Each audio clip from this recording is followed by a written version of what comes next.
Hello guys, आज हम आपके लिए एक्सप्लेन करने वाले हैं एपिसोड 97। तो एपिसोड की शुरुआत में हम वही मंकी को देखते हैं जो कि बहुत क्यूट लग रहा होता है और वो हानली की तरफ देखकर मुस्कुराता है। हानली भी उसकी तरफ देखकर एक्सप्रेशंस देता है। फिर हम देखते हैं ज़ाइली एक बीस्ट के बारे में बता रहा होता है और वो कहता है वो बीस्ट स्वर्ग और पृथ्वी से पैदा नहीं हुआ था बल्कि उसे ह्यूमंस ने बनाया था। और वो कहता है जब भी वो बीस्ट आएगा वो कल्टीवेशन की दुनिया को तहस नहस कर देगा। हानली कहता है सारी गलती तो इंसानों की ही होती है, बीस्ट नहीं भी आएगा तब भी कल्टीवेशन की दुनिया बर्बाद हो जाएगी। फिर हानली कहता है ज़ाइली आपको बहुत ज्यादा एक्सपीरियंस है, अगर हम सभी साथ मिलकर काम करें तो हम सभी गोस्ट को हरा सकते हैं। फिर वो कहता है किसी ने पहले से ही हमारे लिए पैथ ओपन कर दिया है। फिर हम देखते हैं जीलिंग सोच रही होती है वीपिंग सोल बीस्ट, मुझे ये नाम एक ट्रेड अलायंसेस से सुनाई दे रहा था, ऐसा लगता है ये नाम ब्लैक सन सेक्ट से सुनाई दे रहा है। फिर वो तीनों के साथ आगे बढ़ने लगते हैं और हानली डिवाइल डेवलपमेंट लाइटनिंग औजार एसेंस वर्ड इवेजन आर्ट का यूज करके उस शील्ड से बाहर निकलता है। फिर ज़ाइली magic treasure red sun umbrella की हेल्प से और जीलिंग मैजिक टूल लाइट बीट की हेल्प से आगे बढ़ते हैं और वहाँ पर चारों तरफ गोस्ट होते हैं। वो तीनों स्पिरिचुअल एबिस्लियम ग्राउंड में अपना फर्स्ट ट्रायल क्वालिफाइड करने के लिए जा रहे होते हैं। इसे क्वालिफाइड करना बहुत ज्यादा कॉम्प्लिकेटेड नहीं होगा, पर यहाँ पर अगर कल्टीवेटर मरते हैं तो उनकी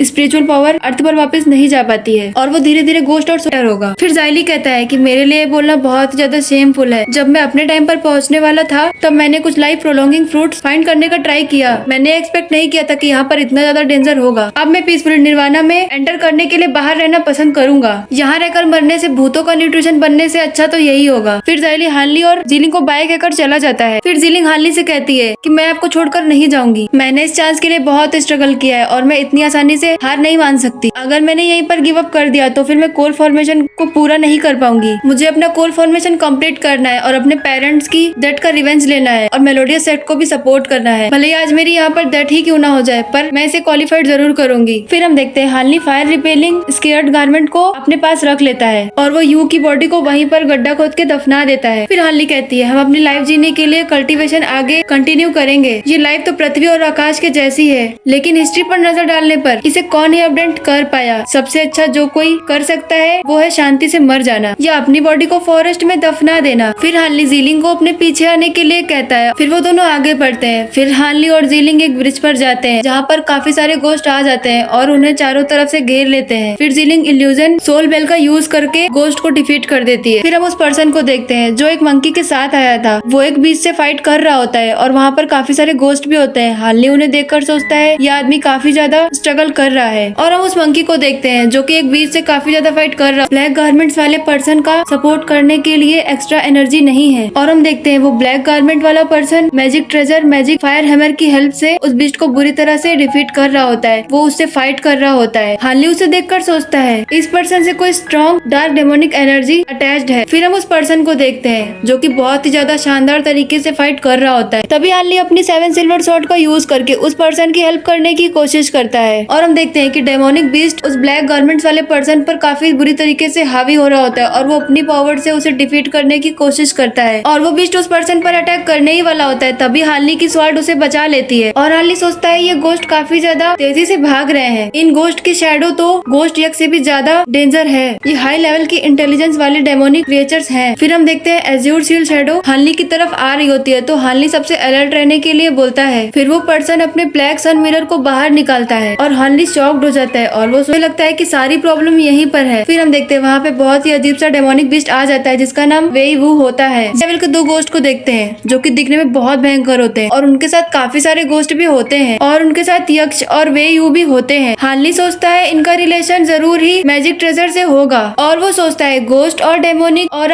मैजिक ट्रेजर का न्यूट्रिशन करते हैं। फिर वो मैजिक ट्रेजर बारी बारी से गोस्ट को भी खिलाते हैं। इसी तरह का लूप सैकड़ों सालों से मौजूद है। फिर हम देखते हैं वो दोनों बीस्ट और उनके साथ सारे गोस्ट हानली और जीलिंग पर अटैक करने के लिए आगे आते हैं। फिर हानली जीलिंग और ब्लैक गारमेंट वाले पर्सन से कहता है कि आप दोनों मेरी हेल्प करें, मैं 2 हाई लेवल लोगों से फाइट करूंगा और हानली अपनी 7 सिल्वर स्वॉर्ड से उन गोस्ट पर अटैक करता है और वो पर्सन अपने फायर हैमर से गोस्ट से फाइट करता है और जीलिंग तावीज ट्रेजर की मदद से इल्यूसरी साउंड का यूज करके गोस्ट को डिफीट करती है। फिर हम देखते हैं हानली पर एक हाई लेवल का गोस्ट अटैक करने ही वाला होता है, तभी हानली अपनी स्वॉर्ड से उस गोस्ट पर अटैक कर देता है। तभी हम देखते हैं कि वो गोस्ट एक ह्यूज क्रिएचर में कन्वर्ट हो जाता है जो दिखने में काफी डेंजर होता है, उसका नाम टाइगर डेमन होता है और वो टोल स्पिरिट होता है और वो हानली पर अपनी पावर से अटैक करने की कोशिश करता है पर हानली उसके अटैक से बच जाता है। फिर हानली सोचता है कि टोल स्पिरिट के रियल मास्टर की डेथ हो चुकी है पर टोल स्पिरिट खत्म नहीं हुआ और ये हाई लेवल के गोस्ट के साथ कोएग्जिस्ट कर रहा है, इसी वजह से ये डेमोनिक बीस्ट बना है। हानली पर वो डेमोनिक डेमोनिक बीस्ट बार बार अटैक करता है, पर हानली उससे अपने आप को प्रोटेक्ट कर लेता है। फिर हम देखते हैं हानली भी उस बीस्ट पर अपने 7 सिल्वर स्वॉर्ड से अटैक करने की कोशिश करता है, पर वो बीस्ट हानली के अटैक से बच जाता है और वो बीस्ट हानली पर पीछे से अटैक करने की कोशिश करता है, पर हानली अपनी स्वॉर्ड से उसे डिफीट कर देता है। पर उस बीस्ट पर उस स्वॉर्ड का कोई असर नहीं होता। तभी हानली पर वो दोबारा से अटैक करने की कोशिश करता है, पर हानली फटलाव तलिस्मान का यूज करके उस बीस्ट पर अटैक कर देता है और वो बीस्ट दूर जाकर गिरता है। फिर भी उस बीस्ट पर कोई असर नहीं होता। वो बीस्ट और भी ज्यादा गुस्से में आ जाता है। फिर हानली अपने गोल्डन बक्स उस बीस्ट पर छोड़ देता है। फिर हम देखते हैं वो बीस्ट हानली पर अटैक करने की कोशिश करता है, पर हानली उसे बाइडुओ 2 पॉलिटीज फॉर्मेशन से उस बीस्ट को उस ट्रैप में फंसा लेता है। फिर हानली अपनी स्वॉर्ड से उस बीस्ट पर अटैक करने के लिए आगे जाता है। वो डेमोनिक बीस्ट बहुत ही ज्यादा पावरफुल होता है। वो स्पिरिटिंग अटैचमेंट का यूज करके हानली के ट्रैप से बाहर निकल आता है। हानली उसे देखकर बहुत ही ज्यादा शॉक्ड हो जाता है और हानली उस डेमोनिक टाइगर को देखते हुए कहता है ये खुद को सारे गोस्ट का ओनर समझता है। फिर हम देखते हैं वो टाइगर डेमन 2 हेड्स में कन्वर्ट हो जाता है, जो कि दिखने में काफी ज्यादा डेंजरस लग रहा होता है। और इसी के साथ ये एपिसोड यहीं पर खत्म होता है।